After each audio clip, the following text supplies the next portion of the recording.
coming up on every single muscle. Now they may not be toys, but Garbage Pail Kids fit right in with the minifigures and gross out toys of the 80s and 90s. Now I'm not usually an army builder, but I made an exception for the turtle crab alien. The flea market is a crapshoot, but there's always a chance to walk away with some plastic gold. And yes, that's a real tattoo. I'm not joking. It's Mac tonight. What's up, internet? Every single muscle here, and today I'm trekking back to the Pasadena City College flea market to try and hunt for some vintage toys. There's definitely some good stuff floating around out there, but I can't go too crazy. I gotta save up some funds for the Geekin' Out toy show in just a few weeks, so let's see what I can find without breaking the bank.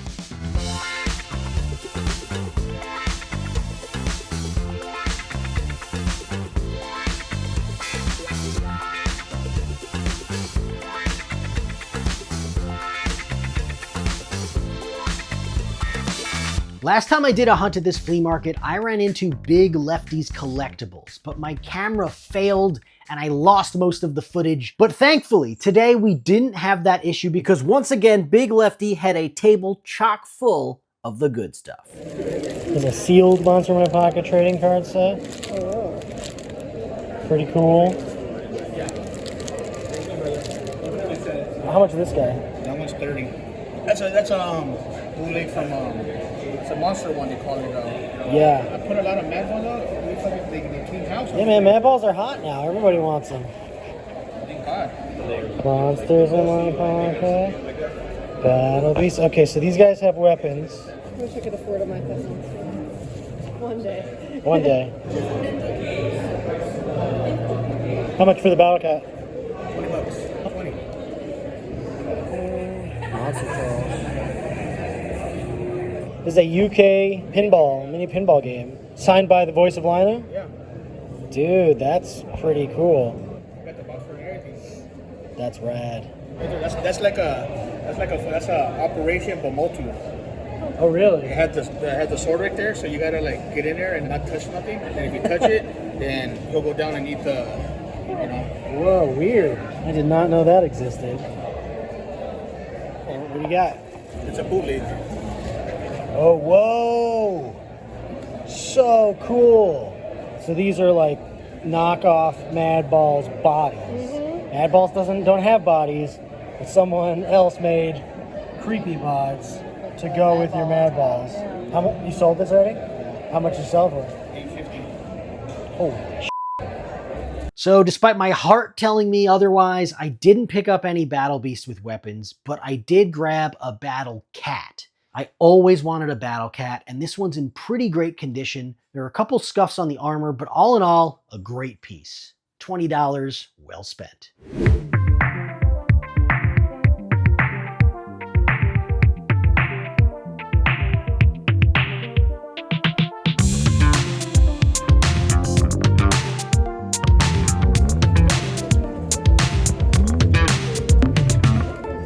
It's my buddy. Nope.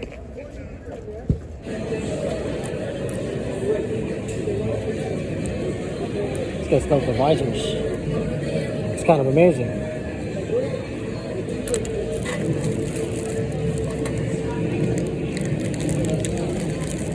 How much for any of this stuff? I would do 15, 10. I will do, if you get these, I'll do 10 on that. I think it's from Russia. It's from Russia. I feel like I'm just buying things for the sake of buying things. I really don't need to. I'm like, I could fix these. These are fixable. And all the crotches are there. That's okay.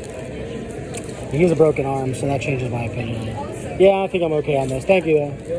Hey, so I was editing that section you just watched, and you're probably wondering, why didn't I actually buy that Russian battle beast? And the reason's pretty simple. I thought I owned it already.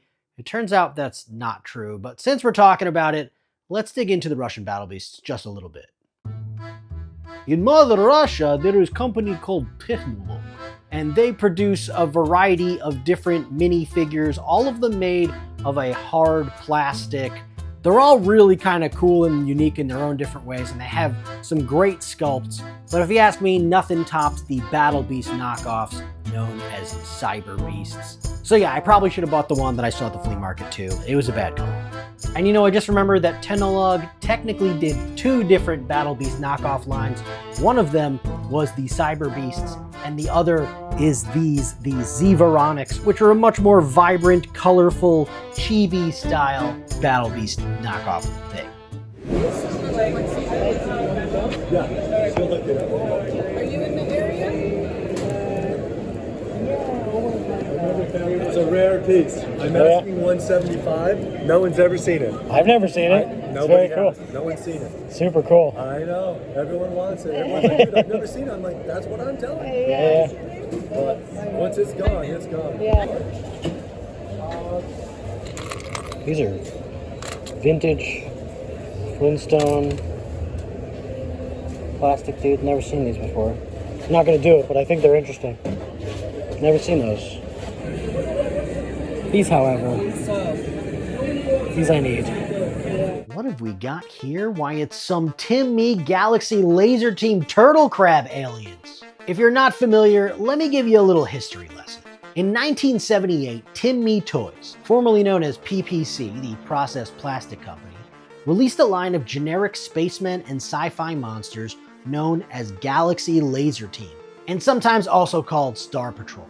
And believe it or not, they continue to produce these figures to this very day in a variety of different colors. The lineup is made up of 8 different character sculpts, including the Space Knight, this Buck Rogers-esque laser fighter, the robot, an alien very clearly inspired by the original design for Chewbacca, a lady with a control panel, a generic astronaut number 1, generic astronaut number 2, and of course, the turtle crab alien, sometimes referred to as the Lobstrocity. Now, I'm not usually an army builder. I generally collect one of each sculpt of the toy lines I like, but I've made an exception for the Galaxy Laser Team, specifically for the turtle crab alien. If I get one, I'm keeping it. They're just too absurd and derpy looking for me to part with. I even have a jumbo 5-inch version of him, and also this strange anomaly, a Screaming Yellow Zonkers Snack Premium version of the same character. And here's the cool thing.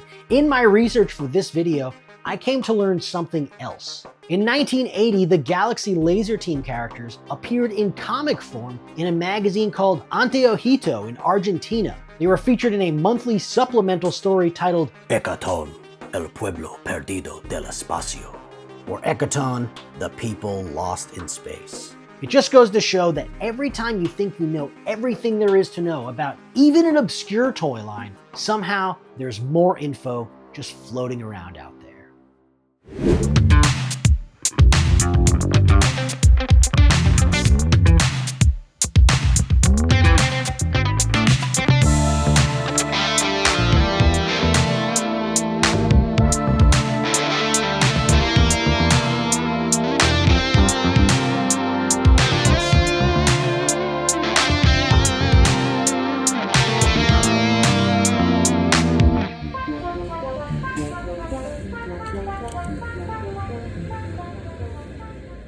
I know it's not a toy, but it's unquestionably toy adjacent, and I've never actually seen one before, so I just had to snag this monster in my pocket Medusa button pin.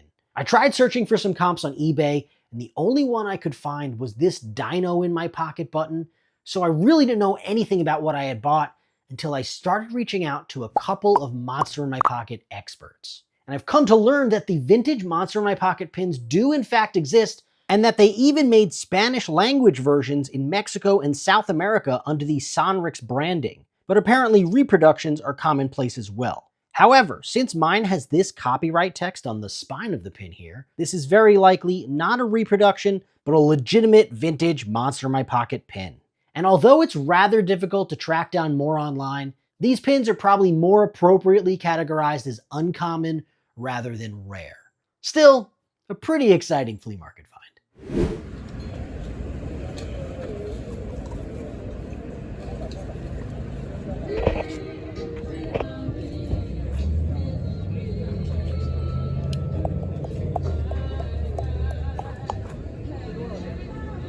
Ooh, that's a bootleg. I think it's coming.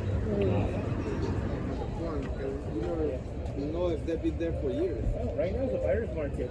And unfortunately, I'm having the same trouble too. Thank you. You're welcome.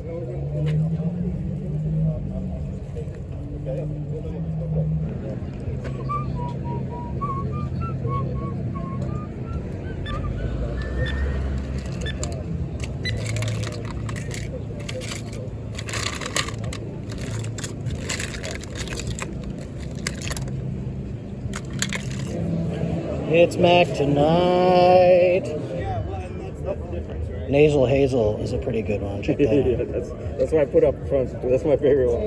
That's why I put up. Oh, Jan Hand. Oh, that's cool. Hold those for a second. I might get a couple of these. I don't want to see them. Abraham Rinklin. Jam equipment. Appreciate it. Thank you. Yeah, thank you. Okay. Yeah. When we were kids, me and my brother used to stick those to the fridge. My mom would get mad at us. The whole fridge was covered with them. Okay, sure, these are also not toys, but Garbage Pail Kids are without a doubt in the same realm as the kind of vintage minifigures and other gross out stuff that I'm into. And with a $1.50 a piece price tag, naturally, I snatched up a couple good ones. Nasal Hazel is just the right kind of disgusting, and Jan Hand fits right in with my own personal hand tattoo. And yes, to answer your question, that's a real tattoo. I'm not joking. Look at this big hamburger. Oh, it's a bank. How about this one? Cheeky Dracula.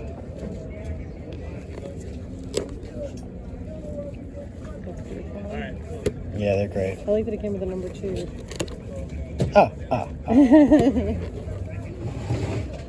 And it's all the sailing ships, Spain, Italy. So they would fire it this way or up? Oh, straight up. But they could have choice on this one. Yeah, they could din it in the ground.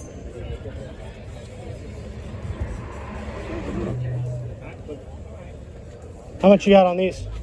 They're 70 for the set. Not bad.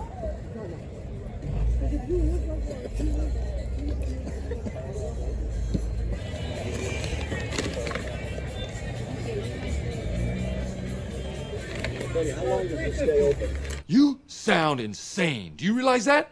You should be medicated. Nope.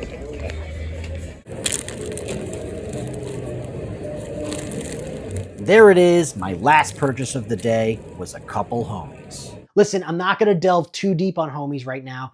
That feels like a deep dive video all on its own, but I do have a not insignificantly sized homies collection that I keep in a gumball machine on my display shelf. Homie prices have been surging a bit over the last few years, so when I saw these priced at $3 a piece, I made sure to snatch up a couple that I was pretty confident I didn't already own. Here we have Bigfoot from Series 7 and Pirate from Series 10. The homies universe is vast, but it's also right up my alley. So don't be surprised if you see me buying more of these here or there, but only if they're the right price. In the end, the flea market is a crapshoot, but if you know which ones to go to, and you know that there are at least a small handful of vendors there carrying the good stuff, shout out to Big Leftyz Collectiblez, then there's always a chance to walk away with some plastic gold. That's exactly what I did today, and it's what I plan on continuing to do going forward on every single muscle.